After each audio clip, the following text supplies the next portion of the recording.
Hi, everyone. We have a great show today with Greg Garrett, who's the owner and leader of Metropolis Salon and Vista Grove Head Spa. And we talk about all things salon. He's got tons of experience in owning his own place.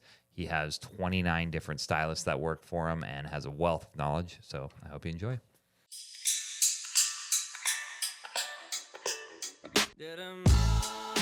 Hi, everyone. Welcome to Here for the Health of It. I'm Dr. Randy here with Dr. Tom, as always, and we have a great show today. We have Greg Garrett, who's the owner and leader of Metropolis Salon and Vista Grove Head Spa. And you are a vibe. I like it. Yeah, well, you just asked us before if you can open up one more button, and I said three is go for it. 3 is fine, and 4 is a party. And you have red underneath your shoes too. Oh yeah, those are Which nice. I recognize that immediately because I'm getting into high fashion. I love a Louboutin loafer. I'm a that- fan. They're actually pretty comfortable too. Are they? Tell me about it a little bit, because I feel like if you wear shoes without socks, they kind of wear out. He's got some little guys in there hidden Oh, sneakies. They're like the Okay. perfect look-out. They're made for Where loafers, can Randy so you don't find see those it. for 70% off? Oh, that's a really good question. I think they're Ondos. I can't remember the brand. They're great though. I've been spray painting the bottom of my shoes red, and people can't even tell. And I have Heelys on. Did you see that? Did you hear me clicking? I did not see the Healy. That's awesome. Have you had Heelys before? Yeah, maybe dabbled. like 20 years yeah, ago. when you're I started in my 40s. It's just a little different. So, all right. So maybe let's start with you telling people about yourself and what got you into this. I am a little bit of a jack of all trades originally. So I was a smart kid in high school. Straight A's. SATs. I What was your I wouldn't go SAT that score? far. I a 1380 as a freshman. Holy smokes. Did you retake it as a No, senior? You need to. No, I was like, I'm good with that. I don't want to do this again. Wow. So it was a given. Got to go to college. I was always an art kid. I did the gifted art classes. Always wanted to do hair. Growing up in Spartanburg, there's a vocational program, but that was for the not smart kids. You don't go to vocational school. Yep. So I never did that. I actually went to USC. That's what brought me to Columbia. I'm from Spartanburg originally. Started in business management and marketing with a focus in international business and German, because I took Holy smokes. honors German in high school. So it was very, very different than where I'm at now. I was we'll call it a super duper senior. It took me 5.5 years to graduate. I liked working while I was in school. Yeah. So I kind of dropped the course a little bit. It's like Van Wilder. Yeah. I was like, how many times can I switch majors? So I switched about 4 times. Always loved having my hair done. I got my first job so that I could get my hair color. I don't want to look like Billy Idol. Oh. My parents said, you can do it if you pay for it. And I said, done. I wanted a blood contract. So I was having my hair done in a salon, kind of talked about how much I loved it. The woman that was doing my hair was like, oh, you can apprentice to do this. And I was like, I did not know that. And most people don't. I love an apprenticeship. It's the best way to learn. Yeah. Because you're in the field, you're learning all the things. There's none of the, I hate to say the BS of going to cosmetology school. So I did just over a year apprenticeship while I was finishing my second senior year of college. I was like, wait, what? This was fifth year. What is that 5.5 years total. So my licensure is a little bit different. I'm a master hair care specialist. Sounds really fancy. Ooh, you put that on your card? Oh, I totally do. Yeah. It basically means I'm an advanced barber. So I can do everything chemical that a cosmetologist can do, but I can straight razor shave and do all of the barbering aspects too. Oh, shit. Yeah. That's great. It's actually, it was a really cool way to learn. So, and it was great while I was in college. I found everybody in my class and I was like, you want your hair done for cheap, don't you? And they're like, yes, I do. So I learned on all of my classmates in a salon where as soon as I'm done graduating, I already have a clientele built. Whereas opposed to going to cosmetology school, you're learning on a bunch of randos and then they just sort of push you out in the world and they're like, all right, good luck. Hope you can build your books. Yeah. So it was a great way to learn. Parents freaked out a little bit. They're like, but come again? What are you going to do? And I was like, don't worry, I'm going to finish school. It's just going to take a year and a half extra. So I did that. I graduated. I ended up with a hospitality management degree with a focus in marketing and event planning. Nice. I was going to be a big corporate like event planner and wedding planner. And then I got pretty good at hair quickly, and I was like, you know what? I think this is my path. So I dialed some of the hospitality stuff back and just went full in the hair. Yeah. Really? When did you open Metropolis? 2014. So we're like 12 years in. And I was at the same salon before that for about 7.5, 8 years. Oh, you've been in the game for a while. Long then. time. 21 years? 20, right at 20, probably. Yeah. Welcome to Columbia Family Chiropractic, voted Columbia's best chiropractic clinic. With 3 easy-to-get-to locations, you'll be sure to have something near you. We provide drug-free and surgery-free healthcare and take care of a wide variety of injuries. We offer several services from corrective chiropractic care, on-site digital x-rays, spinal decompression for bulging or herniated discs, dry needling and cupping for injuries, pediatric care, non-surgical knee therapy, and a Class 4 laser. And for those focused on wellness, we have a red light therapy bed. We accept all your major insurances. If you click on this ad, you'll get a discount on your first appointment. You can check out our website at cfc4health.com, or you can Google Columbia Family Chiropractic. That's cfc4health.com. So I started, how old was I? 20? 22. Yeah, because I'll be 42 this year. So about 20 years. Now, what part of the hair journey do you like the most? Like cutting it? So Dyeing it? The head massage. the head touching it? head massage, yeah. Petting Petting it.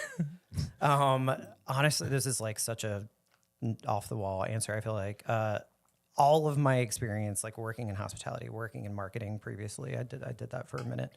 I like the people aspect. Really? So my The clientele, conversation. yeah.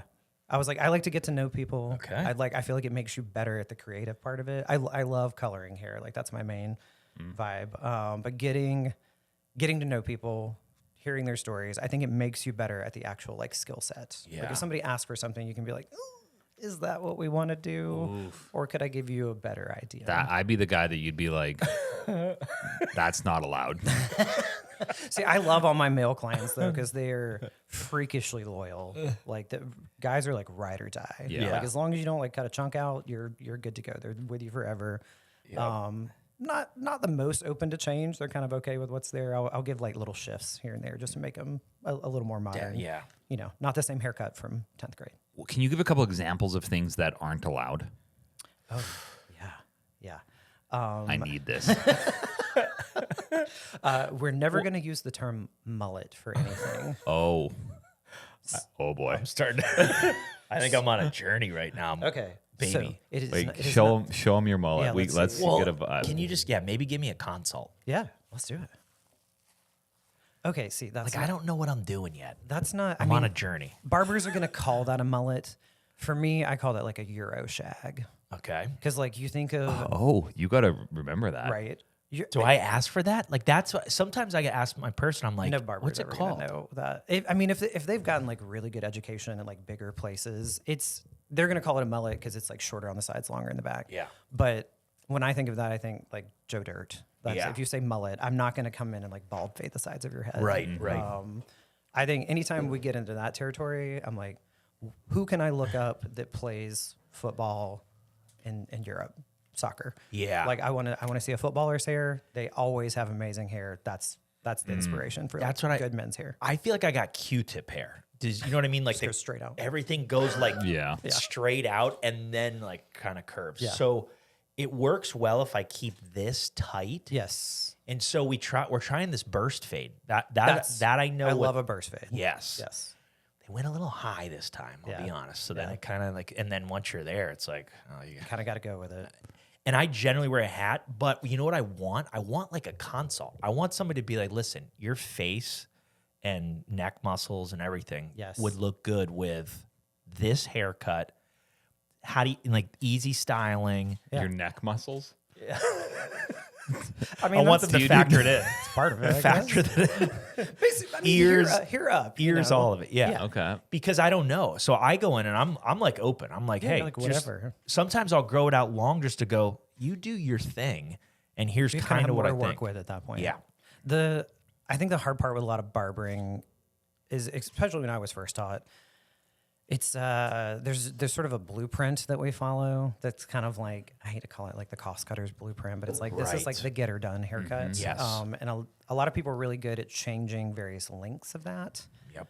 but it doesn't take into account the head shape. Yes. So I tell everyone, like, a military haircut, and this is my theory, this is not like science.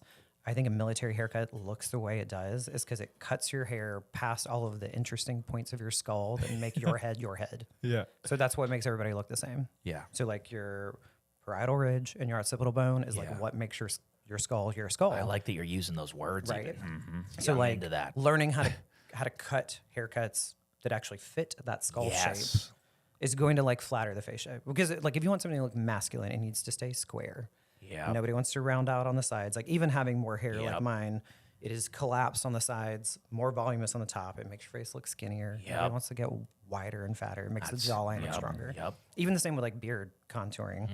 Like not just like going in and trimming in certain ways. Like there's musculature and bones, you know, through the Yeah. mandible that you're like trying to actually like accent with a good beard line. It's so good. I've been trying out this mustache. You like his mustache? I actually like a mustache. Do you think I have it in the right shape? I think it would be like a tiny bit longer to make Yeah. it a Yeah. little bit more intentional. But you're like, it's good over the lip though. I don't like the mustache. It's like So it goes over the lip. I did get someone told me that I had to deal with that. that's a food catcher. We Yeah. can't do that. You gotta trim it over the lip. How do you know if you can grow a mustache or not? Like if it's a good idea. That's a really good question. I think that you need a specific jaw and cheek structure. If your face is like freakishly round, it's just drawing attention to like the roundest part of the roundest part of your face. But like you actually have like good bone structure like through here and through here. Like it accents that better or nicely. What about a goatee? Like whenever something happens, I want to escalate a little bit more. I don't think you want to go Or a soul patch. I'm gonna nix the goatee. I rocked a soul patch for a really, really long time. Did in the 90s. In the 90s, that hair has all turned white now, so you can't really see it. It just sort of looks like static from far away and not actually facial. Hey, you got some fuzz on your face. It is hard when you're naturally light haired though, because if there's not enough hair there, it does just sort of look blurry. It doesn't actually look like intentional. Yeah. So a little bit of length helps. Yep. What I'm curious about women's versus men's hairstyles and what is across the board just people want. Like in the 2000s, I feel like bleach, or maybe this was just me, but like bleach blonde hair for women was like a big thing. Yes. And I was so into that. Right. But I feel like it's gone away a little bit. It has. We're still in the South. Blonde reigns supreme. Like 70-80% of our color clientele is going to be blonde. What's the level? Is there platinum? Is it bleach blonde, then platinum? I mean, it's all kind of the same name for the same thing. Okay. It's just technology has come so much farther where we have like different ways to kind of change the tonal value. I'm happy that we moved past from about 10 years ago when everybody wanted like what they called white blonde, but really it almost looked gray. Yeah. It's the hardest color to achieve. It's the fastest color to fade. And if you smoke or use really high heat, it turns yellow immediately. Like it's just kind of insane. You can literally like cook the pigment out of the hair if you're using like an iron that's like too high. Really? Yeah, and it's more porous because you've bleached it. Like you've removed every bit of pigment. Like bleach is not color; it is a decolorizer. It's like removing everything out of there. Really happy that went away. Everybody wanted it. Every inspo picture they brought in, I was like, if you can find me a Pinterest post of a woman that doesn't have a full face of makeup on with this hair, I'll do it. And they would be like, why? And I was like, because if you're not wearing makeup, you're going to look dead. It's going to suck every bit of pigment out of your face because you just have this sheet of like gray, silver, blonde. Yeah.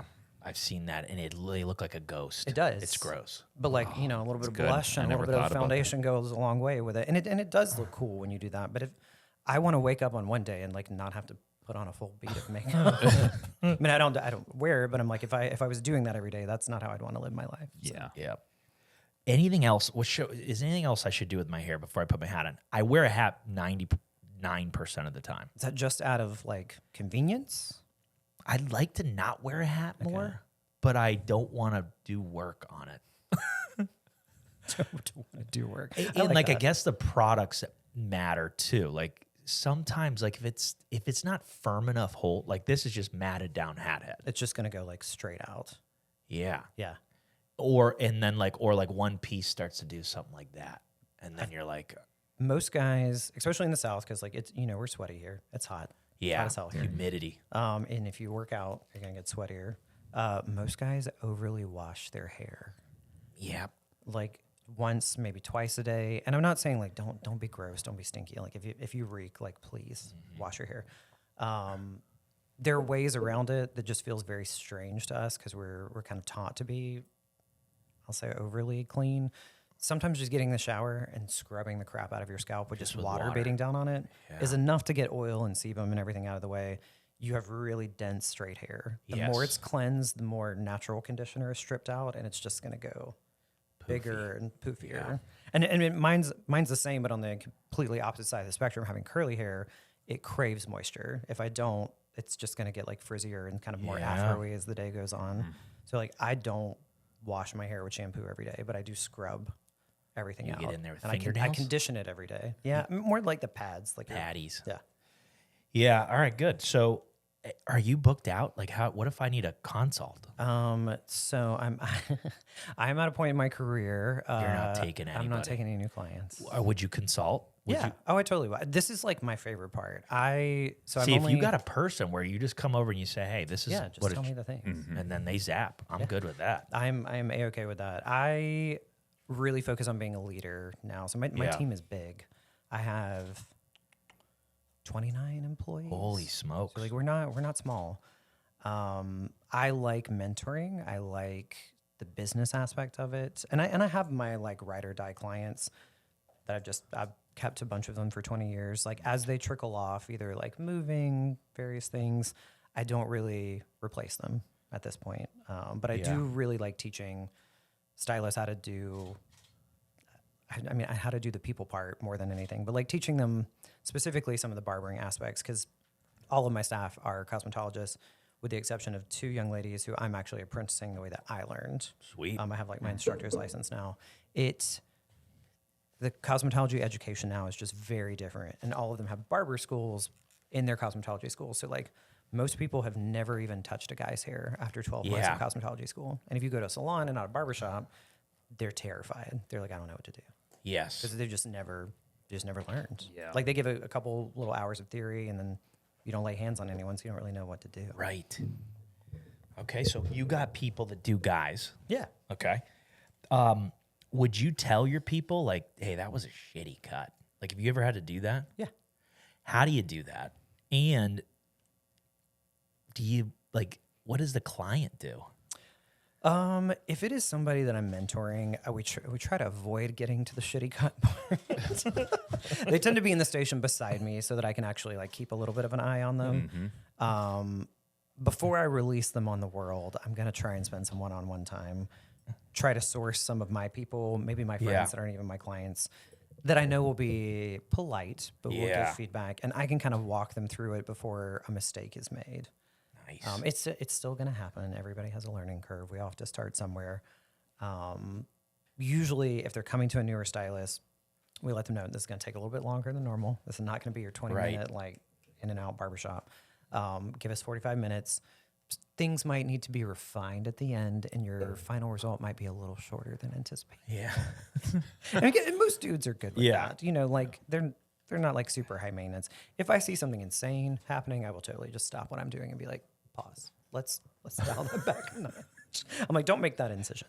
But nothing's been catastrophic. I've never seen anything where I was like, man, I need to like handwrite an apology card to that person. And then do you have advice like for consumers if they're like looking at it, how should we talk to our stylist or barber or whatever to be like not rude, but hey, like could you get a little bit more? I don't think you need to know any industry jargon. Like that's like when I see social media profiles of hairstylists, like we love to talk industry. Yeah. And like many years of doing marketing, I'm like, I talk consumer. I don't need you to know what a balayage color is. I don't need you to know what a burst fade is. I don't need you to even pronounce it properly. Right. I need to know a pain point and how I can solve it. I've gotten to a point where I'm like, especially with like a men's haircut, Yeah. Do you like hair on top of your ears? Do you want it cleaned up? Where should the Right. sideburns fall? Like, what are your problem areas? If you have a good consultation, you're really going to avoid all of that. That's kind of the biggest pain point for most hairstylists and most clients. Yeah. If there are not enough questions at the beginning, it's just not going to be what you want it to be. Right. And a lot of people don't know how to answer the question, so they feel either like reserved or embarrassed. Being able to speak their language, I'm a little old school in this. They teach you now to like stand in front of the client, look at them. Yeah. I like talking to somebody in the mirror because some people can While get a you're little petting 'em. anxious. Yeah. Yeah, and yeah. I do. And it's Yeah. like, part of it is like kind of relaxing, but like I'm going through to feel the texture of your hair, but I'm also going through to see if you got like a weird ass shaped skull. Yeah. Because that's going to change my recommendation, how I cut. You're cutting to the head shape. Yeah. Just pointing out your pain points more than anything. I love a I like statement or a I dislike or hate statement. Yeah. Like I hate when my hair does this on the sides. Okay. I think it's a-okay to show them like the length that you want. Don't ever say I want like a photo? Do you like a photo? I love of a you? photo. Yeah. Every stylist loves a photo. If they Do they? don't, Okay. yeah, like don't ever be afraid to bring a photo in because we can point to certain elements of it and see if you see what we see. Okay. I used to always bring Brad Pitt and Mark Wahlberg I was photos gonna in, say, Randy's. Yeah. and they're always shirtless. Yeah. Why are they naked? They're like, wait, you can't even see the hair in this Right. photo. I used to back in the day Their when body. people would print photos to bring in, or Yeah. like a magazine. You yeah. know, everything's digital now. If I have access to it on my phone, I do this too. I keep black Sharpie in my station. So if you printed out a picture, the first thing I would do is scribble out their face. And if they were shirtless, I'd scribble out the body, and I would say, Yeah. "Do you still want this?" Because and That's for good. women too, because like of course, if you're bringing in a picture of a supermodel. Or, you know, like the hottest guy in Hollywood, like, yeah, I want to look like that Yeah. too. That sounds great. I think there's not enough leadership in the Hair world. hair world. I would love it if somebody said to me, Parietal bone. here's the 20 options for your beard. Yeah. And here's the 3 that work for you. Right. You choose it, but I'm recommending this one. Yes. I'll be like, that's the You're best like, thing ever. Done. Well, is there technology now where you can throw that hair on me? Yeah. Like what you're just Oh describing? yeah, there's like AI for everything now. See, that would be nice. Yeah. Like but the problem is like, would it turn out that way too? Like that's the other, you know what I mean? Yes and no. Like, and because people bring in AI images all the time now, specifically for hair color, and like Yeah. you can tell when it's AI. And I'm perfectly fine pointing out like this is not a real person. Right. This is not real hair. This could be a wig. It could be computer generated. Everything is inspiration. Nothing is a goal. Right. Like you need to be inspired by this. We'll talk about like what will work and what won't work. Yep. So to Randy, you're like, yeah, you got to do more push-ups and pull-ups to. No, I have from a hair, beard, eyebrow perspective. Yeah. Most of the time it's Tom taking photos of me, AI generating them and being like, this should be your vibe now. You're like, this is Yeah. your look. And I Yeah. have so little other input that I sometimes just roll with it. That's all right. That's Everyone good. needs a stylist. Yeah, that's great. That's good. I had to step in for that gap. And I kind of like it. That's what I think. I mean, even in our business, like the chiropractic world, people don't really know what the spine should look like or how it should move or what they should do for it. Yeah. If a person comes in and you just say, what do you want for your spine? They're like, I barely even know what my spine is, Right. let alone what I should be doing for it. But in the hair world, I think there's some people who have a good eye and they just know what they want and Yeah. what they like. And then there's a lot of people like me who have no clue. And you're the majority too. But I think that's the biggest thing to like teach young stylists is like you are the expert. Like we have to figure out like why they're coming to you and like what the common questions are. And that trickles into like every part of our industry. That's how we write our social media captions. Like pain point that somebody's brought in. If somebody asked you behind the chair, Yep. somebody on the internet has that same question. Right. Answer it. Yeah. Can I hear a couple normal pain points? Male or female? Male. Not sure. Nail. Obviously, we don't care about. Well, let's do both because we have a lot of female listeners.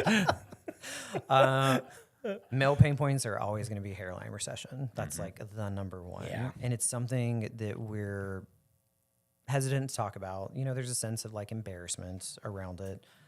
I love cutting a guy's hair with a receding hairline because I had a lot of really bad haircuts throughout my career. Just having a very large forehead in general. It's, I tell everyone, when I was young, it was kind of shaped like a lowercase m, and now we're a little bit more of a capital. And when you get kind of those hollow points in there, it's really easy to cut a hole into somebody's haircut, depending on how they wear it. So talking through that, like how they want to wear their hair, but specifically like what's going to be the most flattering with their hairline. Like that's going to be my number one pain point, like specifically in the crown and like the front hairline. Cowlicks are really common with guys, and not knowing how to style them. But I'd say 9 times out of 10, most barbers are kind of trained to cut hair one specific way. I was when I first started. And when you get to the top of the head, you just elevate everything up. When you elevate hair, you remove weight. And if you remove weight from hair that already wants to like kick, what do you think it's going to do? It's going to stand straight up. It's going to be an alfalfa sprout. So just learning that like pulling hair down to cut actually contains like weight in the hair still. Like you still need to remove hair. It's just, I know that sounds super simple, but like a 90-degree angle off of somebody's cowlick is going to create a completely different than like a 45-degree angle pulled off the back. I think it's funny when I interview people. I'm like, why'd you choose to be a hairstylist? And they're like, well, I like being creative, and I always loved art. I really didn't love science and math. And I was like, awesome. You chose a career that is built around geometry, chemistry, and biology. Welcome. We're literally going to mix chemicals and put them on a biological strand of hair and to see how it works together. And then everything about haircutting is a geometric line. So do you just zap that person right away?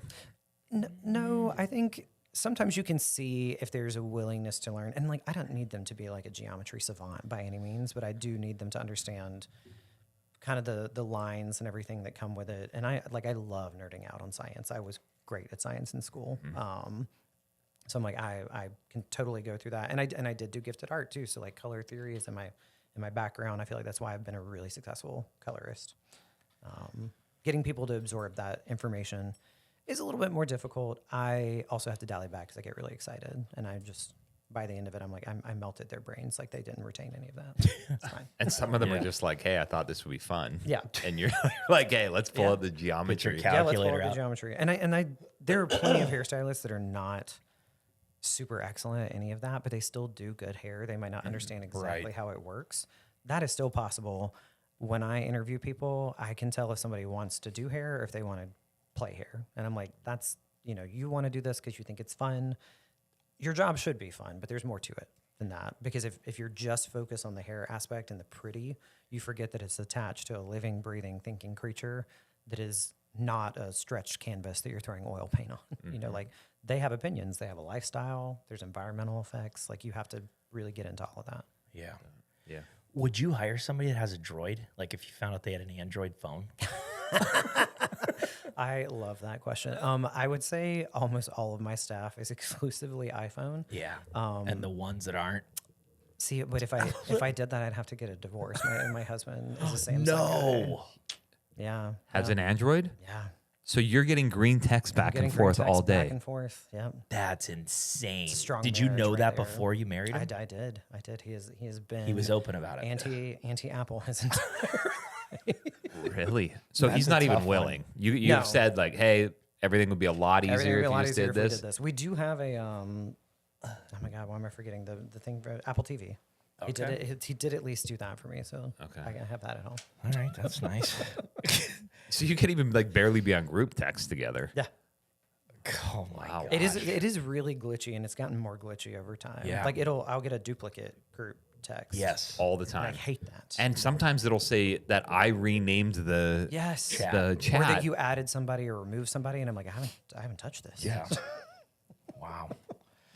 All right. I mean, what can you do? I know. I'm like, you just gotta roll with it. Tell us about the interview process then. Yeah, like how do you, I'm sure there's a hand, so you ask questions. Oh yeah.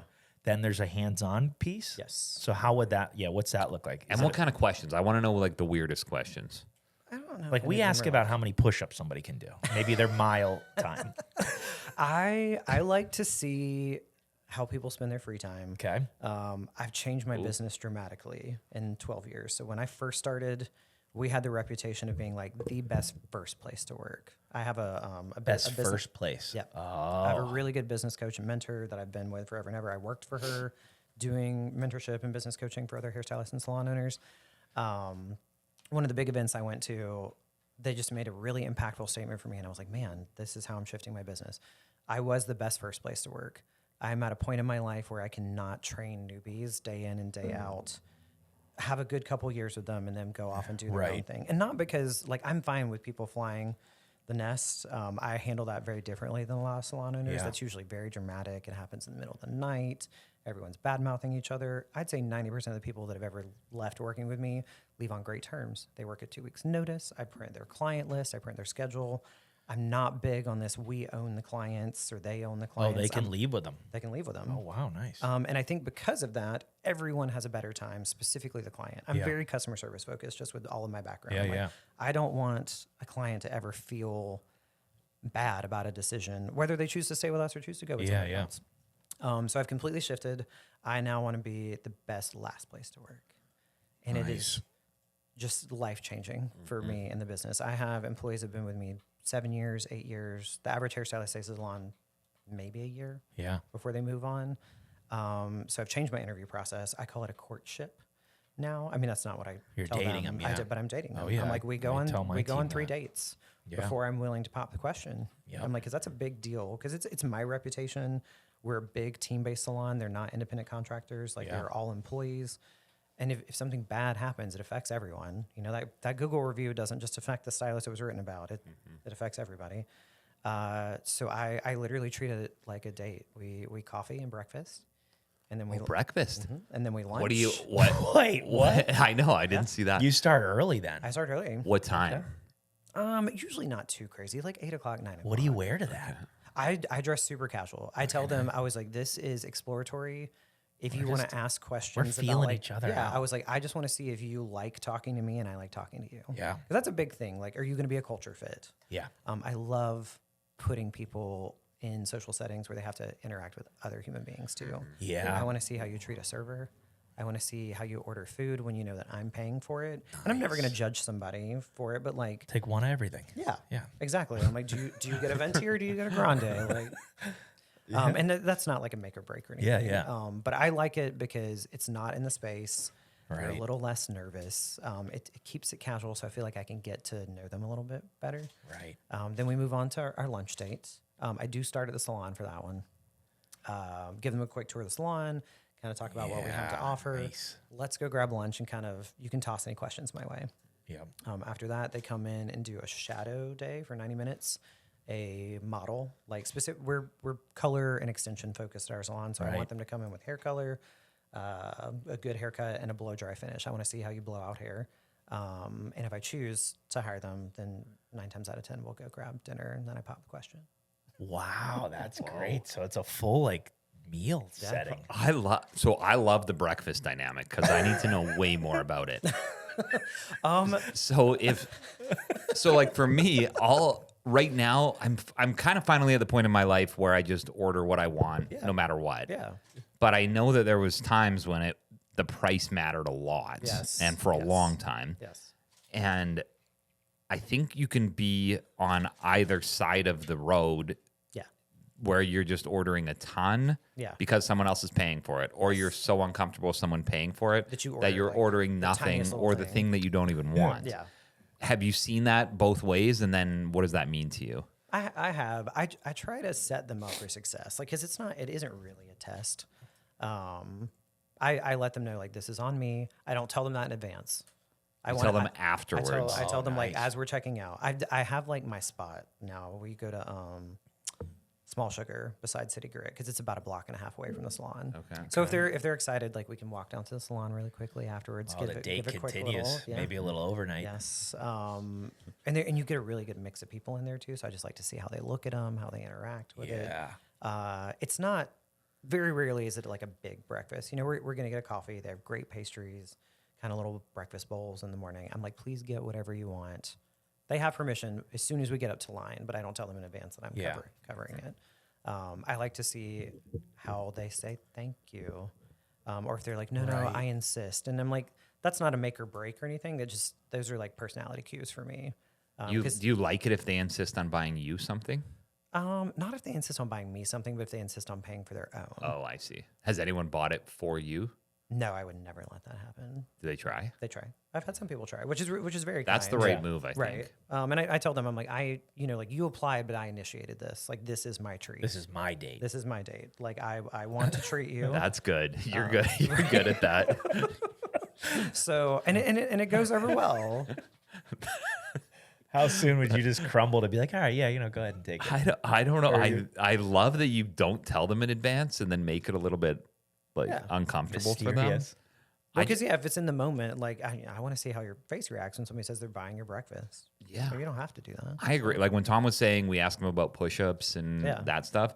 We just want to see how socially comfortable they are, Yes. and if they Has can joke nothing- yeah. around and understand the nuances of a situation. You're not gonna be like, you can't work here if you can't do 20 push-ups. Like Right. That's not. But it was one time we asked Tom, or we asked someone if Tom can bench what do we say? If he can 200 bench pounds, 200 pounds, and she looked him up and down for It was a 15 long seconds. So there's It three was of us just silence sitting dead silence, for a long time. and her answer was no. No, I cannot. That's awesome. It was wild. Like, and just to sit that quiet and like, she took it dead serious. I think her background was in training though too. Like, Yeah, it was to be fair personal for her, training. but Yeah, it was but it was still the so wrong socially answer. uncomfortable. We said you gotta go. Yeah. It was like, this is over. Well, because like most of these questions are meant to be kind of like off the cuff. Like Yeah. I just want to know like what your brain says immediately, and I What do a- want to see what your face does. 'Cause, Yeah. like, we work on strangers for a living. Yeah. I tell everyone Yeah. like when you sign up for this, you sign up to go on a first date multiple times a day. Yeah. Like you have to get to know a new person. That can be very taxing, and if you can't handle just this interaction, I don't know if you're going to be able to do that over and over and over Yeah. again. When they do the cut and blowout and all that, you're bringing in the person, or they bring in the They person? bring in the person. So just a model and Just a show model. you. Okay. I want to see if they can even get somebody in the door for free hair, Yeah. because we don't charge them. Yeah. Like it's a completely free service. If you have an issue finding a model to do hair for free, I That's a don't know problem. if you're going to be Yeah. really, really great at getting somebody to come in and pay for it. And then are you watching the whole time? Like, are you over their shoulder, maybe with like a magnifying glass or a monocle? You just get really close. Just have a buzzer when they do something wrong. No, get out. It's like a game show, yeah. I usually put them in the station like beside me or So you like can- within my periphery. I have some leadership team members too. Yeah. We try to, I don't introduce them as leadership team members during this part, but like we do try to have them like in a little safety circle where we can be there just to listen how they talk. Yeah. See how they're like applying color, how they're doing their haircut. Mm-hmm. I really want to see how you act in a space full of strangers. Yeah. Like, are you going to go hide in the corner? Are you going to throw yourself in? Because like we're a big team and we have a great culture. It's taken me a long time to get Yep. there. I hired a lot of people that are not bad people. They just weren't great culture fits. Yep. And you learn that We over had that, time. yep. Like the longer you're in business, the more you learn. Like, all right, I can kind of see certain things that I'm like, that's going to be good. That's okay. That's questionable. Yeah. So I like to throw them in, but with some shadowing beforehand so that they can talk to the other stylists that work there. A lot of people that are coming to work for us don't use the product lines we do. There's like a bazillion styling product lines, hair color, everything. Like it's just, there's too many to choose from. I use a really, really nice line based out of Germany in our salon. I thought you were going to say France. Because that's where a lot of it comes from, even though it's all been purchased by like American conglomerates. I can't talk. I love a German product line because they're all nerds. Like They make don't them- fuck around. Yeah. They don't. They're like Beep. best chemistry. So there is a learning curve to that when they come in, and I'm like, do not worry about the formulation. Like we will help you with that. Like Yeah. one of our stylists will help you. We just want to see technique, how you handle it. I want to see if you introduce yourself to your potential new teammates. Like, are you just gonna chill? Are you gonna pop in and like go over and start handing foils, ask questions about what they're doing? Like, obviously, don't interrupt the client experience. But if you're a wallflower, I think that's kind of something inside of you, which is not wrong. It's just not going to be really successful in our space. Yeah. We have like 4,400 square feet, 16 stations. Like Yeah. there's a lot of hair happening in there, and if you can't handle that sort of environment, like you're not going to succeed in it. There's a better salon for you, so maybe something Yeah. more intimate, something a little quieter. The personality profile that's like outgoing, extrovert, Not necessarily. Really? Yeah, Okay. I'm not a terribly shy person. They all know I'm a pretty big extrovert. There are a lot of introverted hairstylists, more than Really? I would have ever thought. Yeah. To be in an industry where you are working on strangers kind of day in, day out. That's not a make or break. I don't need you to be like super, super outgoing, but I do want to see that you're driven. Yeah. And I think even an introvert is going to get a little uncomfortable and like talk to a stranger. I would, at least if I was at an interview, I'd be like, yeah, how long have you worked here? And in this part of the interview, I tell them like, you can ask whatever questions you want, and nothing is off limits. Oh, that's great. Talk to Nothing? Randy nothing was is off Whoa, limits. man, you don't want to give me that. Yeah. Jeez. So they come in, I was like, you can ask them what their schedule looks like, how long they've been here, how much money they make, do they hate it, do they love it, what's their favorite part, what's their least favorite part. I was like, I do not care. I run my business very straightforward. I feel like my team loves me for the most part, and I love my team. So like they know where my shortcomings are. I'm perfectly happy to talk about them and work on them. I don't like dwell on that. I know. I would ask, what's the meanest thing Greg has ever said to you? Oh my God, that would be if you. I would ask everybody. I would ask all 29, what's the meanest thing? And I would write it down and give it to you in a little book. That would actually be really fun. I would like to know the answer to that. They think that something's wrong with me because like I don't get angry. Oh, Yeah. you just suppress it I down really, inside. I really At home, he just so deep like the down moment I inside. just scream into the void. I'm not an angry person. I'm very chill. I think that's probably part of the attraction of working for me. Like I've never yelled at an employee ever. Like I've never raised my voice. I just don't think it's very productive. You tend to Right. be with creative, emotional people. They're going to mirror the energy you give them. And if you come in guns blazing, you're going to get it back. It's not going to help me. So I would be curious to see what they would think mean was for me. Like, what does that mean in my salon space? Hey friends, we all know life is busy. You don't have the time to spend half the day at the dealership. McDaniel's now offers Yes to Go in under 60 minutes. You can even start online from home. When you arrive, your wheels are already in motion. Work your deal your way with paperless digital documents. It's full transparency right from the start with no pressure. A couple of signatures and go. Yes, that easy. The quick convenience of Yes to Go. It's more of the McDaniel's difference. You comment on their outfits ever? Like, oh, I wouldn't have chose that blouse. This is like if you ask my stylist manager, He definitely has said some mean walks things about their outfits. I have never said a mean thing about an outfit. This is a problem of mine. A look that you give them. I probably You give them a Pinterest board and say, follow this. I hate being a man in a room full of women telling her how she should look. Right. I was like, there's a way to approach it. There's a little bit of a get out of jail free card for me. I don't have to show up in a full face of makeup. I don't have long hair to blow dry or curl. Yeah. So our kind of standard is like we don't have a uniform. We're not like all black. Yeah. I was like, I want you to express your personal style, but I want people when they walk in here to know that you're a hairstylist and not a client. And there's especially with like we have like a lot of young college people that come in. You know, there's an aesthetic there. If you've driven by campus, you know what a college person looks like now. It's like semi-homeless, but like they get into their Mercedes. Yeah. I was like, you shouldn't be confused as one of them. My only rules are like no flip-flops, no Crocs. Flip-flops and Crocs would be. You can wear sandals. I was like, look like you do hair.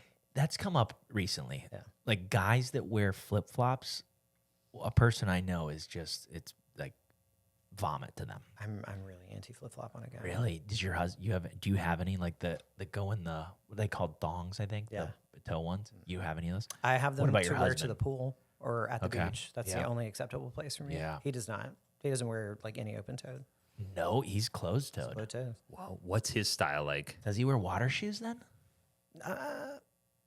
Yeah, I mean, What do you mean a water sometime. shoe? Like Like when he's in the water? Yeah, there's yeah, like it has like a tread on the bottom, like a tire tread, And they're so like you don't like mesh on slip. top. Yeah, For if you go to the swimming pool and you put shoes on?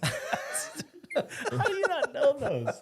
he will. Wear, I mean, he'll wear a flip flop to like the pool, but like if it's an everyday outfit, he is not. There's no open toe. Okay. I'll wear like a nice sandal. I Yeah. don't love a flip flop. They're just like super casual, and I hate that sort of Yeah. like sound like when you walk. Like if you're in a business, like that grates on me for some reason. Yeah. That's great. Yeah. So no sandals, no Crocs. No Crocs. What about how small a skirt could be? Do you ever have to, or like how loose the blouse could be? Because I used to have like when I was a kid, Yeah. my lady, I mean, it was a deep V, and she had some. Oh, Yeah. you had a hair. You had a once a week haircut growing up forever. You're like, wow, it's good to be here. Always leaning over. Like, what do you do? We, as a general rule of thumb, I was like, I don't mind visible skin. You have to choose one area of focus. Like nips. Exactly. If there's gonna be like a slightly more visible top, I'm Cover like, everything else. Midriff, like let's have everything like a little bit Yeah. more covered below. Like That's good. it's not. I mean, I think like even as a gay man, I think the female body is beautiful. Like I love like the fashion and just like seeing it. But it's not the star of the show. Like it needs to be about the client. If you're wearing something that's distracting other clients or potentially distracting your client, Yeah. I'm like, are you doing right by them? Right. Like I'm fine if that's what you want to wear going out, but like we're here for them today. Yep. Not here for us. Like look like you do hair, look professional. And like I said, I do have a get out of jail free card. A lot of my clientele are women. I'm not going to be held to the same standard. Women are going to look at another woman and decide if they trust her based on how she presents. Like if your hair looks bad and it's a new client, she might not be as confident sitting in the chair. And styles don't need to match by any means. 100%. Like I have hairstylists that are like very straight lace, barely any piercings, no tattoos. I have fully tatted up like nose rings, eyebrow rings. Like it runs the gamut. I don't think that's that important. Right. We do sort of have an expectation to be like a little bit cooler and like a higher Yeah. end salon. Yeah. So it's even if you're like super straight laced and really conservative, you might not care that your stylist has blue hair because you're like, oh, they're creative. I like this in this space. So it's really hard to be like cut and dry or like black and white with like Right. what I think. You want to see appropriate is. effort. Yeah. Effort. Yeah, Yeah. effort. Effort. All right. Question as a client as well. Eye contact. Like when should we be staring at the mirror and like, do you like sometimes when I lock eyes with my person, I'm like, hey, that was an act. You're like, it's just I wasn't just staring. Yeah. I just happened to do it at the same time. Like it depends on the client. and especially when you guys go up front, like where should we look? I try to just lock straight. Like, I'm not moving. I'm an eye contact person. You want us to look up? I want to look up. Do you like a look up like while you're cutting the bangs or something? No, especially if you're like shampooing somebody's Yeah. hair. Yeah, Because where do you like they're look? upside down. I'm like, I want your eyes closed. It is creepy when you're Yes. death staring each other. Yeah, we got to coach In the people eye. on this. It is working on like younger generational clients. I love generational psychology. So like I read a lot about that. It applies to our industry a ton. Gen Z and below is not the best at making eye contact. A lot of times it doesn't build confidence, it builds anxiety. Yeah. So I tend to do mirror eye contact for two reasons. A lot of hairstylists are going to tell you not to do that. They want you to like walk in front of them, kind of like lean on your station, get down on their level, try to be a little more casual. Okay. I like to stand behind them. I think it is soothing to like get somebody used to your touch. I want to train you to make eye contact with me in the mirror because if we do this too much, when I'm cutting your hair or coloring your hair, the first thing that happens is, Yeah. and I was like, I don't need you to do that when I have sharp things around your face. I need you to be okay looking in the mirror and not looking directly at my eyes. So it's there's no right or wrong with it, but I try to feel out the client, like what they feel comfortable with. If they constantly look away, I'm not gonna like force it by any means. I'm really good at talking to the back of somebody's head at this point, but it makes you better at your job too. Right. If you make too much eye contact after the consultation, you're going to take twice as long to do your job. Like I need to be able to like talk to the back of your ear, talk to your occipital bone. Like I can't be looking at your face the whole time or else like it's never going to get done. I have a Go ahead. totally different Tuck it in. direction I want to go, but Oh, I've I just got- been sitting here thinking Okay, hit it, and then I'll come back to it. Is Lex from Parlor your nemesis? Do you know him? I do know Lex. Lex is Or not my any nemesis in any way. Are there any salons where you beef? Maybe once upon a time. Yeah. Nothing super Nothing super crazy. Not like an alley fight with them. No, not at all. There's sort of this like industry standard where you just don't mix well. Like you know who each other are, but like if you're at a public event, like you don't say hi. Oh, I'm not even You looking kind of over there. turn, do you turn say the other hi to cheek. Lex? I do. You do? You guys talk? So I was friends with his husband Oh, yeah. for a really, really long time. Chazzle dazzle. Chazzle dazzle. Yeah. Like I've known Chaz for forever and ever. Like I don't hold a grudge with anybody. And now that I've matured more, like there's so many clients in the world. If you're afraid of other people and their success, that's just going to limit you. I agree. To like we're actually very well known for collaborating with other salon owners. So we specifically the brands of products that we carry are a little bit more expensive, but we're a titanium salon is what they call us. It basically means that we have hit the highest sales threshold possible. Titanium's higher than gold. So it goes silver, gold, platinum, and then titanium. Oh. There's not even a diamond in there? There's not a I feel like diamond. there's a diamond. It is kind of like a frequent flyer status, but like we've hit the highest because like we sell a lot of products, we buy a lot of color. There are 3 salons in Colombia that all use these very expensive product lines that are all titanium. I've told them that they should do like a case study because like Colombia, there is money here, but if you think about at South Carolina, like who's going to be titanium? It's going to be in Greenville. It's going to be in Charleston. That's where we would associate like the richer people that are spending a ton of money. There are no titanium salons there, and there are 3 within a 3-mile radius of each other. Wow. So we've gone to like big events with them. Like I talk with the owners of all of them. We totally collaborate. Some are more interested in it than others. I get it. It's still a little bit of an old school mindset of like protective of your thoughts and ideas. And I'm like, even if we have the same information and the same training, you're an individual. You run your business differently. Like you're gonna disseminate that in a totally different way. I'm very much so a rising tides raise all ships. Like the better our industry does and the better every salon does, the more respect we get. Because we're definitely an industry where like when you raise your price, people have an issue. But they want their yearly raise. Like if you're in a white collar job, they're like, I want, cost of living went up. I want it. If you're not setting that standard in your salon and not every salon is doing it, that's what's caused that pushback. That hairstylist has charged the same thing for 20 years and is now actually making less money than they did forever ago because the cost of living went up a whole lot in 20 years. So I don't really beef with a lot of salon owners. Do you want to say the other 2 or should we say it off air? Oh, no. I don't mind at all. So Hyde Salon is literally like 2 blocks down the road from us. Okay. I've known Lee that owns that forever and ever and ever. And then Process that's on Forest Drive. Barry owns that. Me and Lee and Barry actually had a great time in Fort Lauderdale a couple months ago. It was a titanium salon event. We all just got to kind of like chat and learn and see stuff. And I'm like, I think that they all do a really great job. Like beautiful hair comes out of all of those places. I think the way that we run our businesses is very, very different. And that's what makes each of us successful. Like even though we have the same hair color and the same products and maybe the same demographic of people that we're trying to attract, everybody, even in that demographic, is looking for a different experience. And I think we all do a really good job of like having our way of doing things. I like that.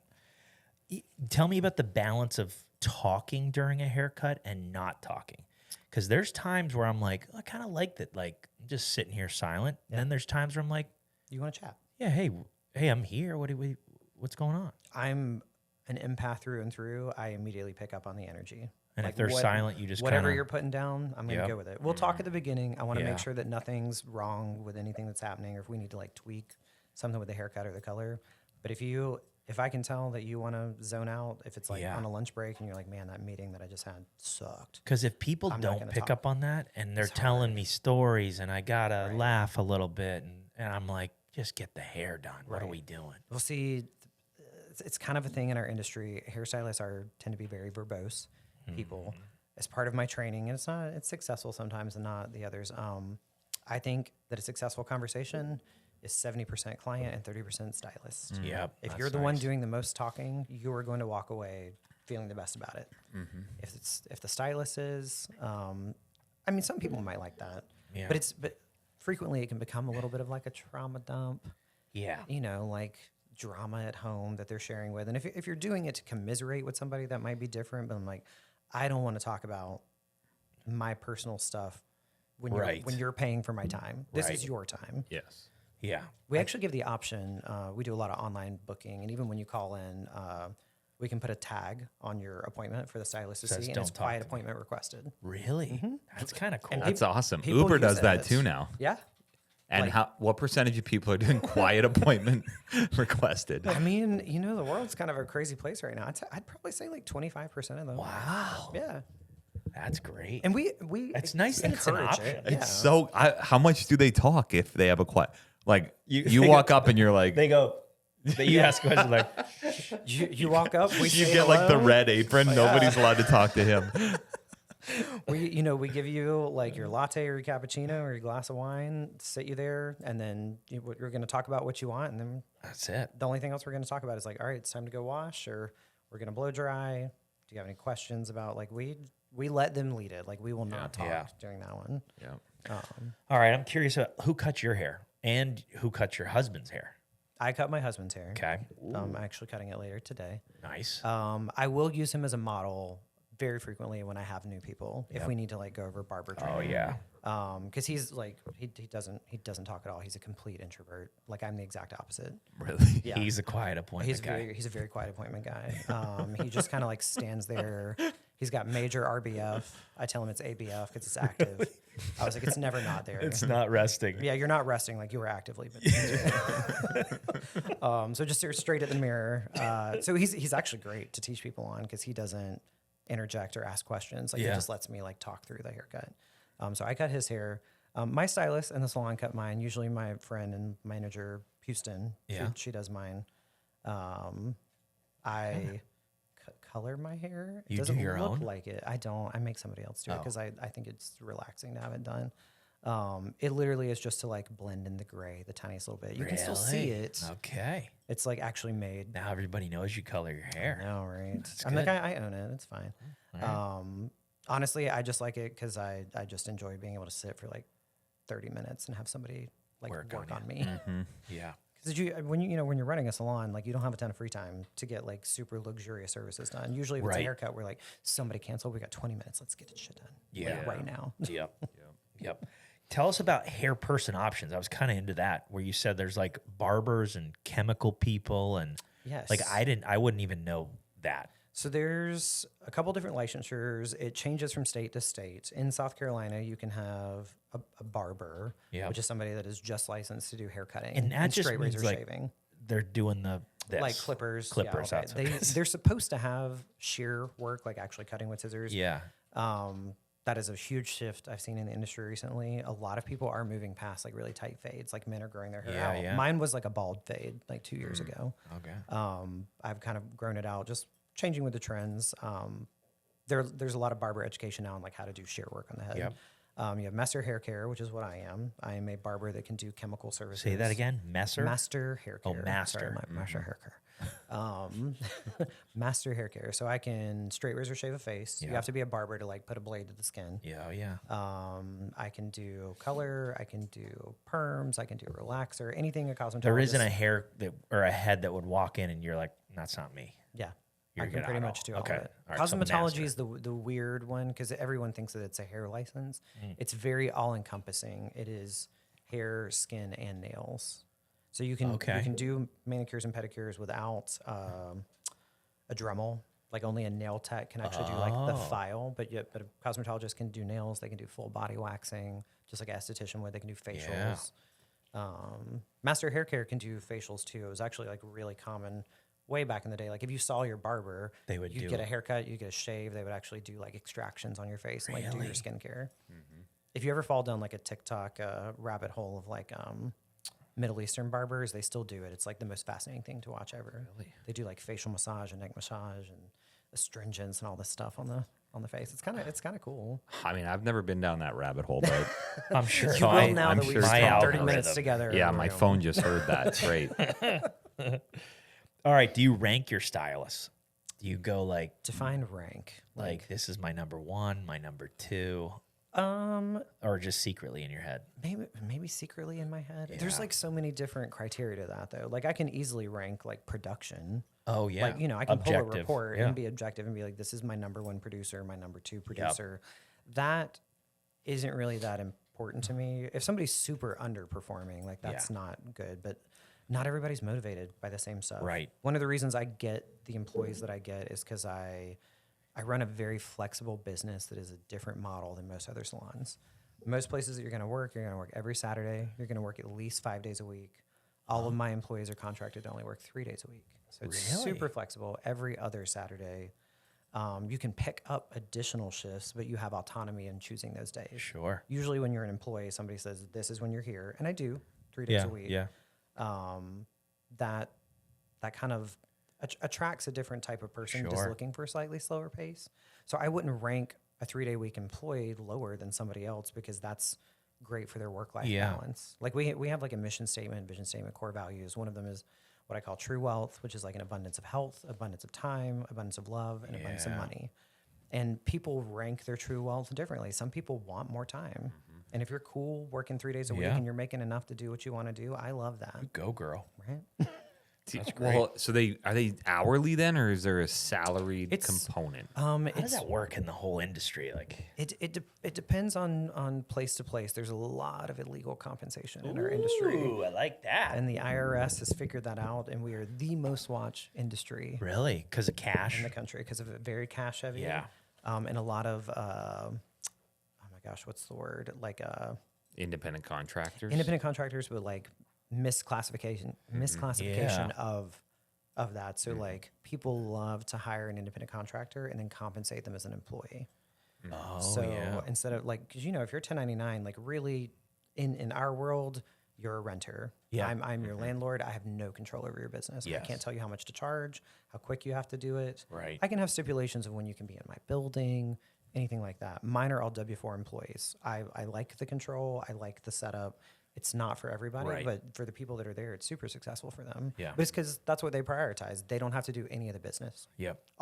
Everything is provided for them except for their scissors. Yep. Every tool, every color, receptionist to book their appointments, all the software. It just depends on what you prioritize. But there's different ways to do it. I think the booth rental concept is good for people that are really dedicated high performers that like the business aspect. But a lot of people go into that not knowing how much work it is on the back end, especially when somebody else is doing it for you as an employee. And people can get like your stylist can get clients just from the brand. Oh, or for do they all sure. bring, okay. Oh, yeah. Yeah. No, Just I like mean, call-ins or whatever. We average, depending, like, it's very seasonal. Right now is our slowest time of the year, so it's a great time to do a podcast. This and next week are the worst weeks for the industry. Anything on either side of the 4th. Everyone's on vacation. Might get in there for a consult then. Yeah, now's the time to come in. Houston. Right. Houston, cut this hair. Oh my gosh, I totally forgot what you just asked me. So did I. So that's great. I was like, wait, it's slow right now. Why did I talk about that? What were we just saying? It's fine. This is how well we listen. I said based on the brand, people come in. Oh, yes. Off So of that. in They don't in have a to month, bring it. we can get anywhere from like 40 to 80 new client requests. So like if it's How many? 40 to 80? 40 to 80, Yeah. Holy smokes. Well, that was bringing me my next question, like stats and like things like that, metrics. What are you looking at? Like what?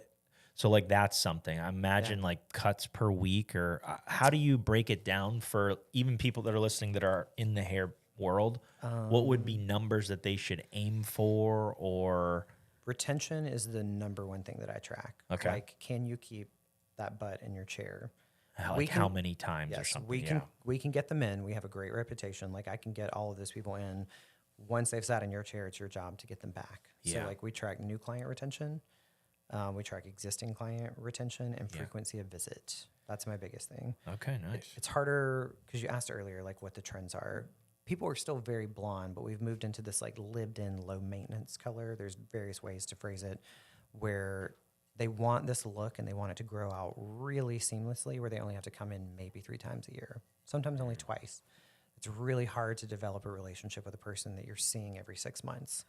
Higher frequency of visit, outside of like making more money, there's obviously a perk there, increases that relationship connection and the loyalty.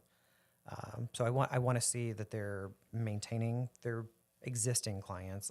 It's a pretty high threshold. I want to see like 80 to 90% retention. If you're below that, And I think this applies to any service-based industry. You're bleeding out. Is that just one rebook, or what do you think is retention? Like they're with you for a year? With you for a year. So I need at least 12 months of data Okay. to do existing client retention. I take a 3-month subset from, we'll just use the calendar year, Yep. January through March. All those people that you saw in January through March, I want to see if they've come back to see you within the past 4 months. It's very generous, but Yeah. like if they haven't come back within that 4-month period, Yep. if the year's like Yeah. subset, then it's like, what did we do to turn them off? Did Right. we not do any communication in between to let them know they're valued? New clients are a little bit different. The percentage is much lower. You don't know why somebody didn't like you the first time. Right. Like, I don't expect that. It's 30 to 50% retention. They might not like that you have blue eyes and brown hair. Right. Who knows? People make, judgments in that.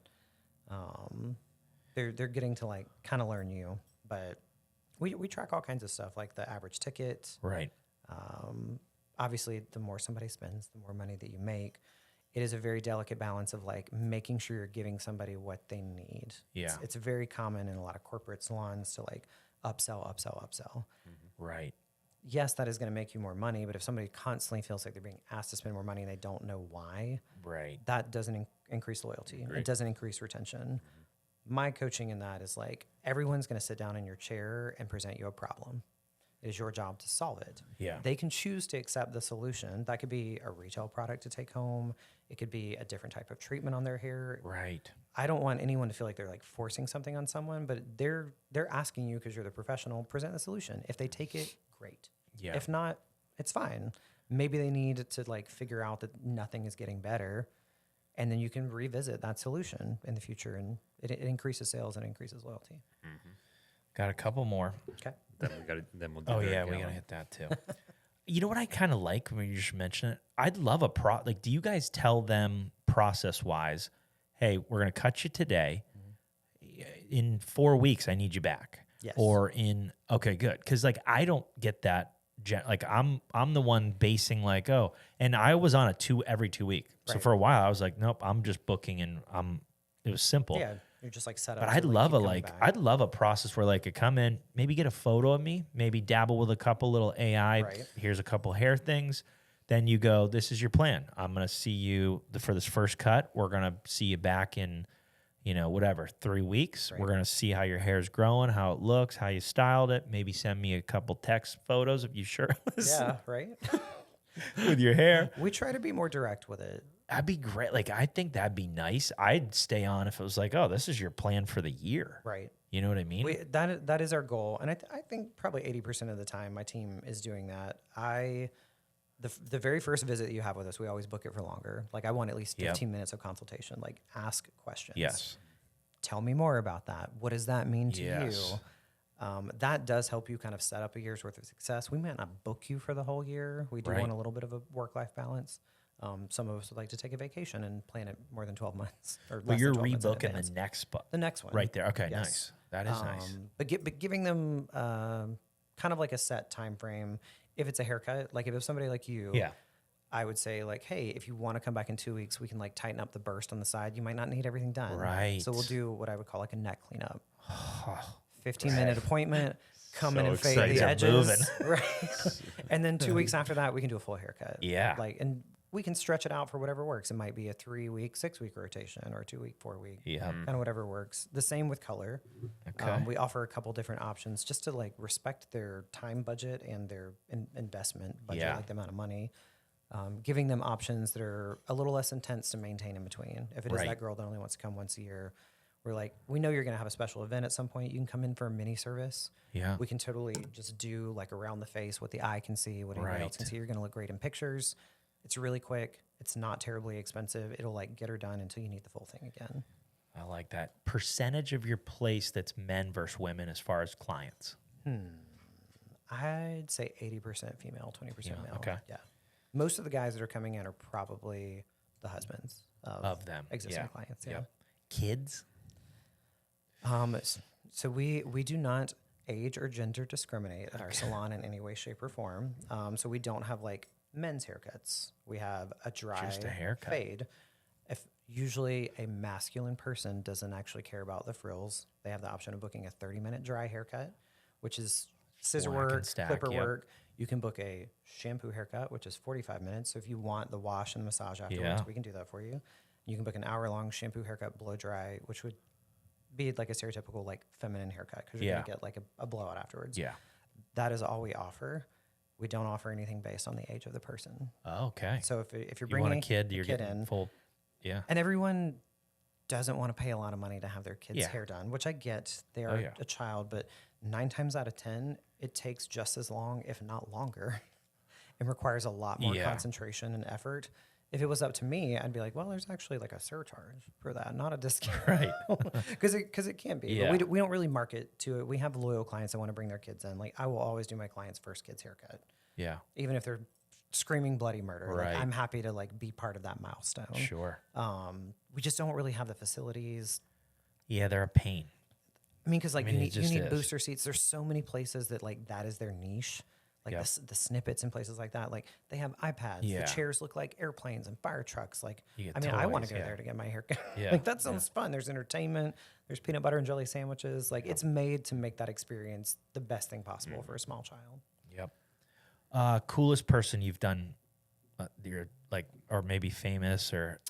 I had the privilege of doing Jennifer Garner's hair when she came Really? here to do a childhood literacy event. Wow. And I thought she was one of the nicest people I've ever met. She was That's so great. down to earth. And I got to go to her hotel room, do the style. And I loved walking in, and it was just like, it just looked like a normal person was there. There were like That's kind of cool. clothes strewn everywhere. Like it wasn't like super neat and tidy. She had a handler that like did all Yeah, the, yeah. the confirmations and everything, but did get a little celebrity moment with that, which was, That's which Did was you really get cool. photos with her? Yeah. Oh, sweet. Yeah. And then tipping. Give us advice on tipping so that people feel good about like. What's right? Yeah. What's wrong? For the ladies and the men. Yeah, this is a big shift in our industry as of late. A lot of hairstylists have gone to a gratuity-free pricing. Really? Basically, what they did is they raised their prices by 20% and told all their clients we're now gratuity-free. Yep. You built it in. If you're raising your prices by 20%, there better be a value add. Yeah, yeah. Because that previously was subjective. Sure. Tipping does not bother me. It is not an expectation for me. I think it's great on top. The average person is gonna do it. Yeah. I've made a point a long time ago in my career, probably 10 years ago, to not look at my tip report, Okay. which is a double-edged sword. If somebody at Christmas time like left me a $500 tip, it happens it's great. It's the most generous thing ever. I do feel semi-bad about that because I would normally write a handwritten thank you note for somebody for doing it. Right. But I stopped looking at it because it's, for young hairstylists, they assign Messes with your mind. self-value. Yeah. Yes. It's really not good for their confidence. If that person left you like $5 on a $200 ticket, they're like, they said they loved it. Why did I get that? And I was like, you don't know that person's personal financial situation. Like they Right. could have saved for this and they loved what you did, but maybe this is all they could afford. And they're going to come back Yeah. because they loved it, but they just might not have the disposable income Yeah. to do the extra. And if you're assigning your self-worth to that small amount, it's not fair to you and it's not fair to them. Yeah. That's good. So I tell people, like, take it with a grain of salt. Be appreciative of anything that comes your way. Industry standard, people are going to do it. Yeah. I don't look at it because I don't like that mental Right. aspect that's attached to it. I Like, feel I'm like grateful. though a big tip might get you a little extra service here and there. Like, So hey, I'm gonna be 5 minutes late. Yeah. Hey, can they sneak me in at the end of this shift? I think I kind of base that around my time with my clients, like the people that sort of just go above and beyond when they're sitting in my chair. And like I try to have what I call like pocket days built in, which I've learned over time, and that's why my staff only does 3 days a week. That's not a ton. If somebody has an emergency, like say their grandmother died, they want their hair done before the funeral, they're going to see all their family. We kind of have that built in to do that sort of margin for magic, that above and beyond. Yep. I think, Margin for magic. yeah, You like that? That's on my list of sayings. extending that to everybody, I think, is an ideal form. Not to say that I haven't had clients that have gone extremely above and beyond for me, that I would do anything and everything they ever asked. I have 2 specifically that have just done more for me than I could ever repay. Let's shout them out. no. We're not saying They're- that. And if you want to, but that, mean, come on. they're- that's too they're- Well, much. he they're just big- hyped them up as if like They're the very world big needs to know. names. Okay, maybe. You would probably know who they are, so I'm not going to give you their names. But when I was a stylist at the salon that I worked at for like 7 or 8 years, it had just kind of devolved into a place I didn't want to be anymore. So I'm like saving money for my SBA loan. I want to open my own business, confide in this stylist who's very wealthy that I want to do it. And she says, bring us your business plan. And I did. And I needed a little bit more money to get approved for my SBA loan. I brought them my business plan and I presented it, and they wrote me a check for $15,000 so that I could get approved for my loan instead of it taking me another 6 months to save it. That's awesome. And like, they didn't have to do that. I got to pay it back with almost no interest over 5 years. And like, somebody went out of their way to do it. So I think they're awesome. Yeah, I think that's that's cool. the coolest thing ever. I have a couple clients that have private planes. My husband was diagnosed with stage 4 terminal colon cancer 2.5 years ago. Wow. Which is crazy. It metastasized to his liver. So we got approved for this experimental surgery where they will actually do a liver transplant. Yeah. That does not happen just anywhere. Right. So MD Anderson in Texas and the Mayo Clinic in Jacksonville. When you get that call, you have to be ready to go. And these clients were the people that were like, when you get the call, the plane is yours. No way. And that's like, That's wild. That like is wild. when That's somebody awesome. does that, I'm like, you just tell me when. Yeah. I will be there. I will do whatever you want to do. And not because of like the money and putting that out there, but like the goodwill of that. Like they had the means to be generous and to like help where I was at in my life at that point. And I'm like, I will totally go above and beyond for that. That's cool. That's great. Well, let's do our segment here from Let's get a Gallup segment Design in. Build. So Gallup Design Build, they build custom homes. For the most successful families in the Midlands. We've actually had multiple guests who had a custom home built by Gallup Design, which was cool. We didn't even plan that. And then we have a little question box here. So, Oh boy. wait, do you want to ask him? Yeah, boy. Do you have the other one? I'm kind of curious. Who you're into? Yeah, we've been asking who you would rather, I'm go obviously to. going to go for the muscles and tats. Like, why would I? All right. why would Well, I it's not choose that this? obvious to me, but apparently it is to you. Yeah, buddy. That's that's who the builder you would want to meet with. the builder I wanna Where would you meet? Like, if RB was like, "Hey, we're gonna meet and talk about your house," would you do like a breakfast thing or what? Yeah, we can meet for breakfast for that. It's just lower pressure on breakfast. All right, so we got some questions here, and we're gonna have you pick one and then read it out loud and then answer it for Okay, us. I can do that. All right, let's see. Here we go. Kennedy's nervous. Don't be nervous, Kennedy. Do Tom or Randy's bicep size intimidate you at all? Oh, that's a good question. That is a special one. Intimidate like I should be afraid they're going to beat me up, or that I need might to, be like, too much that for I need you, yeah. to lift more. Yeah. Can you handle it? I'm going to say not intimidate, Yeah. but goals for me good- to try and get to that point. Yeah, and we That's a both good kind of answer. wore tighter shirts around our biceps today. This shirt's cut nice. Yeah. I was telling everyone, like, I took some risks with my outfit today because I didn't know what you were going to wear, and I don't really match things well. But I he got, is. If a I, see yeah, what he's hairstystist is presenting. coming on the podcast, like Yeah. they're gonna, Yeah. gotta gonna- look a they're gonna look certain the way. part, Yeah. yeah.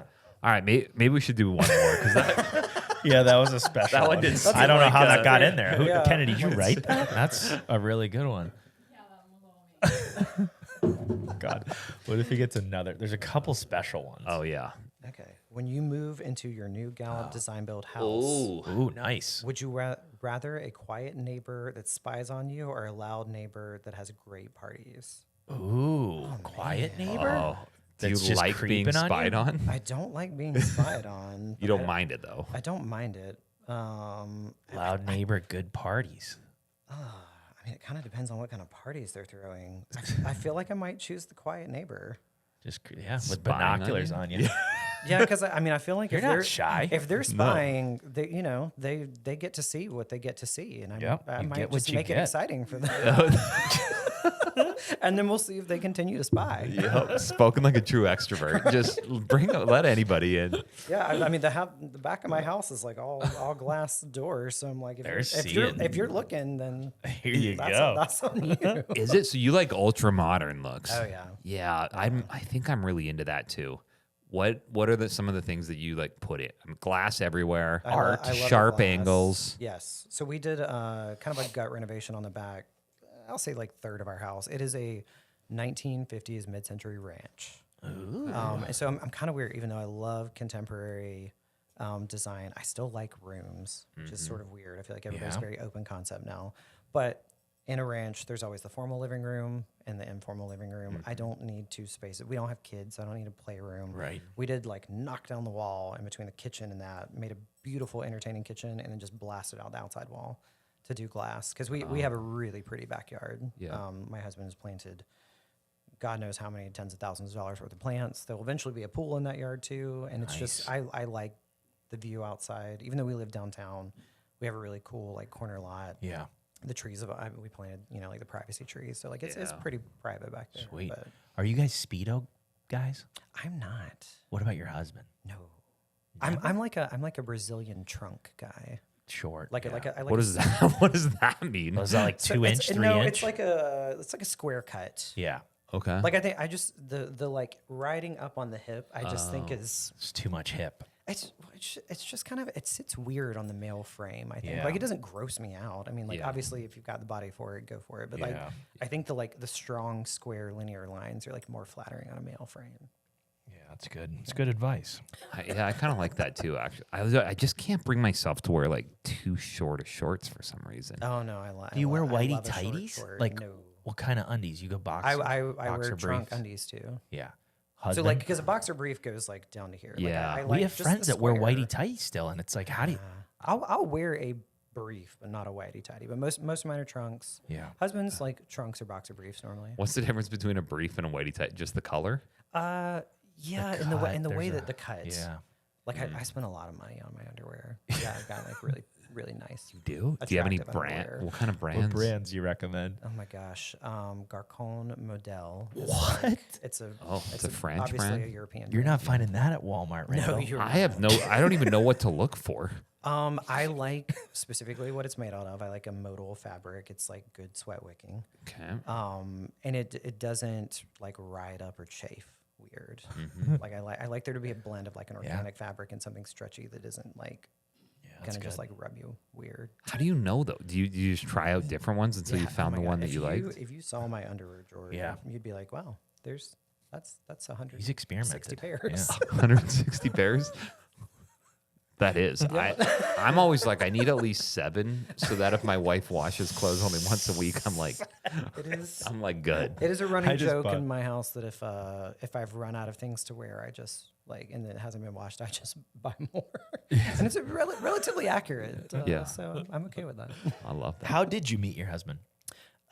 We were introduced as I was introduced as a potential tenant, and him as a landlord. So he's in real. Is he a real estate guy? He had a big house out in Irmo when we first Yeah. met, and he was gonna like rent one of the rooms upstairs. Just the room. Just the room. And you were gonna sleep in there. Yeah, I had kind of gone through like a bad breakup. I knew that I wanted to like start saving money to open my Yeah. own business. I was like, Yeah. what can I do to like reduce my Costs, yeah. expenses? Because like my ex moved out of our apartment, so I was like, I gotta dial this back a little bit. Right. Mutual friends introduced us, and I've lived downtown basically my entire time in Columbia. Yeah. We kind of hit it off. He's telling me about it, and I was like, "That sounds great." Like, where's your house at? And he's like, "Oh, it's out in Irmo off Lake Murray Boulevard." And I was like, "It was so nice to meet you. Have a great night." And then a month later, we went on our first date. I gave him a chance, and then I moved to Irmo 2 years later, and Yeah. lived there for like 3 or 4 years before we bought our house downtown. What was his hair like? Do you remember what his hair was before you met him? Yes. Pretty good. Like. He started losing hair early on in life. Oh. He still got it. He's got it. He still got it, but it's definitely receding a little bit. So that's why you like working on those, huh? You Great. get to practice. Yeah, I love that. Was he ever a bangs guy? And do you know any guys that are doing bangs? Yes, not a ton though. That tends to be like more in the UK. They Yeah. love that like what do you call it? Like it's not a Caesar, but like that really straight across. Yeah. I'm not a huge fan of that. Or the Edgar haircut. That's what they call it. I think that's a really weird aesthetic. I just don't think it's attractive at all. All right, and then necklace, bracelets.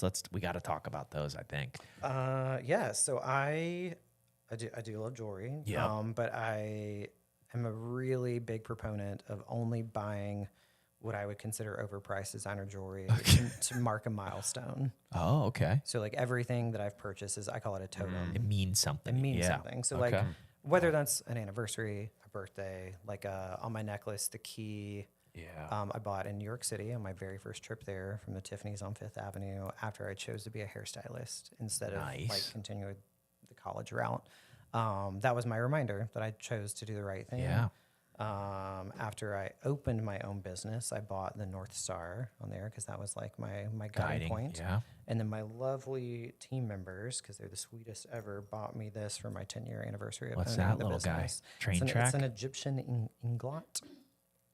Okay. It looks cool, and they bought it for me, so that's really all I Yeah. care about. But the rest of them are from either various trips that I've taken as like a memento, if I've reached like certain milestones in my career or my personal life. Do you go same jewelry, pretty much same, or every day is the same, or do you I kind of don't know. mix it up? I got a pretty big jewelry You got it, collection. yeah. If I'm at work, I don't wear as much. Just like, I mean, I don't know if the mic will pick it up, but like shampooing hair. Yeah. If you're like, it just gets a little like annoying. So Yeah, I'll usually yeah. have like one or two things on. I always have like a ring or two on, but not this. This I pretty much keep on constantly. Like those are like my main things where I'm like, this is important. Yep. Yeah. But the rest is just all because I kind of like the vibe on top of it being a totem. I like it. I think a nice chain is key. I love No pun a intended. good. I think the chain's great. Everybody looks good in one. That's awesome. I might need to get a chain now, just not two like random. Yeah. Or three. Is it okay to wear 2 chains sometimes? Yeah, they just need to be like different lengths. Yeah. Gotta do You it don't want right. them to like sit too close together. Right, Like you yeah. definitely need like something a little higher and a little A lower. little lower, yeah, that's what I'm thinking. And no pendants on it, or just pendants on the longer one? Pendants on the longer one. Yeah, But if you're gonna do 2, like you need to like dial it back in like size and scale. and Yeah. all that. Yep. I'm gonna start doing that more. I think it. Where should I looks get a good. chain? I'm a big David Yurman fan. David Yurman. Yeah, and honestly, like the silver jewelry and like these chains are like not a huge investment. Like you Okay. can buy the chains by themselves, and they make them like different widths and sizes. Yeah. Like I think they all. You Look, shower in them and everything, or you take I take it off the you go shower, off, but okay. it basically goes right back on as soon as I get out of the shower. Yeah. And then last thing, just so your people can't come to you, but Go away. but for Metropolis, like talk about I guess this how do people find you and like what that process looks like. So and then who they would go to if they want you, and you're like, well, here's who I can consult with, and these sort of things. And then 2, like what do you want Metropolis known for? Okay. Would be a nice little finish. So you can find us in a bazillion different places. We have a very robust website. Every stylist has a profile on there that kind of talks about the color they love doing, the haircuts they love work on doing. dudes or Yeah, not. Yeah, Yep. exactly. Like if they're comfortable with like fades. Yep. We're really big on you finding like a good fit for you. Yeah. We have a very diverse staff. What we're known for, we're pretty much like a color salon, so that's why we're kind of pretty heavy female clientele. 80%. We do a lot of extensions. That's another Okay, nice. another thing to come Yeah. for. And then 2 to 3 years ago, I hired a good amount of staff that are trained in like extensively curly hair care. Oh, So we have a lot of people that are there to do like coloring and cutting specifically for like highly textured hair. yeah. That's been great. Like it's just really diversified. Like the people that we see, my team members, Nice. those are kind of our main key points. We obviously have guys that come in, and I think there's a big shift for men wanting a little bit more than the old school barbershop experience. Yeah. They're willing to pay a little bit more to Yeah. have a tiny bit more time, a tiny bit more care. Not that the barbershop experience is bad by any means. Like there's Right. definitely people that want to like get in, get out, have the quick fade. Yep. We're very experience driven. Like I don't want anyone to feel rushed. Sweet. We have a lot of amazing amenities, but those are like our main key points. We just opened a sister business called Vista Grove Head Spa. Ooh. It's basically like a massage and facial for your scalp. Okay. Very different than like having your hair washed in the salon. It's a massage table with like a basin. It's just focused on like the Focus massage on like side the of massage side of it, like scalp health, Yeah. relaxation. If people are experiencing like excessive oiliness or dryness or like hair thinning, Yeah. like our goal is to be a little prescriptive with it. We're not doctors, so we can't like tell Right. you, medically what to do, but it's a great way to kind of see what's happening and tell you to talk to your dermatologist, but also, an hour or so of somebody nice rubbing your head head is like massage. not a bad thing. People ever. to sleep. Oh yeah. Yeah. I mean, it's Metropolis is very like vibrant. Like if you come in, like it's Energy, bright. There's a lot of noise, energy. talking. Vista Grove is the exact opposite. Like it's sort of like shut up. Like you shut up, we're gonna shut up. Everybody just quiet your mind and relax for a little bit. Hey, what's the last question just popped in? If you want to switch hairstylists inside of Metropolis, I always feel a little weird. Like if you've been going to somebody for a little bit and then you're like, I don't know, I kind of I'm here. I'm liking what this other lady's putting out. I mean, there's always like a little bit of awkwardness with it. We have a great culture and a great team. Like there's no animosity. We're really big on you finding the right fit. Yeah. So even from like the kind of our marketing funnel, if you will, from the moment you step foot through the door, is like we want to try and pair you with the right person, like based on the feedback that you're giving us. If that is not the right fit the first time, there's no hard feelings. Like we're happy to move you to somebody else. We have plenty of stylists that have had that happen and clients that have chosen to do it. And a lot of clients that are just happy with their experience with everyone. They want to just come back Just get in, to the business, and they trust everybody that's working there. Okay, nice. So it's definitely a little bit different. That could be very dramatic in the wrong situation. Sometimes you feel like your old stylist is like side-eyeing you a little bit, like, hey, what did I do wrong? And I don't think we really don't have that. And if that does come up, like I'm happy to have that conversation with the stylist. Is like, is this something that you really enjoy doing? Like, do you think this other person is going to change it in a way that will be beneficial for them? Because like that does help you. That person is happy. They stayed with us. They didn't feel awkward or any sort of way where they didn't want to come back. I'm like, that reputation does wonders, more so than like they give it, a great haircut or a great hair color. Like if you know as a client that you can come in and never feel awkward, then I just think it speaks volumes. And are you good with somebody showing up in a hat and leaving in a hat? Because you know how you get the impressions. I don't mind people leaving in a hat. I would up. love it if they would not show up in a hat. But you can work with it. I can work with it. Like you can saturate the hair enough with like a water bottle. But usually with a fade, like you're gonna do that on dry hair. It just takes a minute of like, kind of getting that bend or the indentation, if you will, out of the hair. Right. It's not the end of the world. Yeah. It can make it a little funky. Okay. This has been hot. You have any more like one-offs that you just want to keep hammering them? No, I feel good. All right. Well, this has been so fun. Thanks for being on the show. Thank you for having me. I appreciate it, guys. We're here for the health of it. For the health of it. Just a quick note, this podcast is for informational purposes only. We're not meant to replace your doctors, and nothing here should be taken as medical advice. Always check with a qualified professional before making decisions about your health. The views and opinions expressed by our guests or hosts are their own and do not necessarily reflect those of this podcast. Reliance on any information provided is solely at your own risk.